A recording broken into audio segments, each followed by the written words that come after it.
le cadre d'un partenariat avec l'Office du tourisme de Porto Vecchio, on a jugé bon cette année, après une discussion qu'on a eue, de mettre en place une journée de découverte en direction du grand public. Il y a la partie patrimoniale qui est hyper importante sur le site, mais il y a aussi la partie ornitho qui est tout aussi importante. Il y a une diversité assez importante sur le site. Les flamants que vous allez voir en Floride, si vous y allez, seront beaucoup plus rosés que la sous-espèce européenne.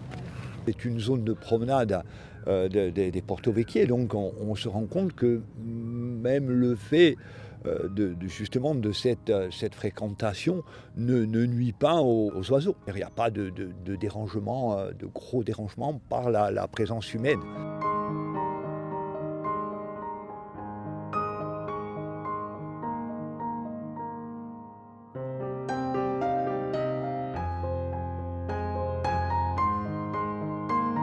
C'est un site magique qui a une richesse au niveau faune et flore évidente, mais que derrière, il y a quand même une richesse patrimoniale, l'histoire des Marais Salants. Le site, il appartient grosso modo à 24 propriétaires.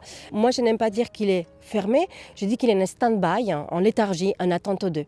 Il n'est pas à l'abandon, surtout pas, puisqu'il y a quand même des propriétaires. Mais après, justement, j'appelle à la conscience, au civisme des gens, surtout des Porto Vecchio, pour protéger cet endroit qui est quand même la mémoire collective de la ville de Porto Vecchio. Donc des rails, pour justement, on avait un système des wagons.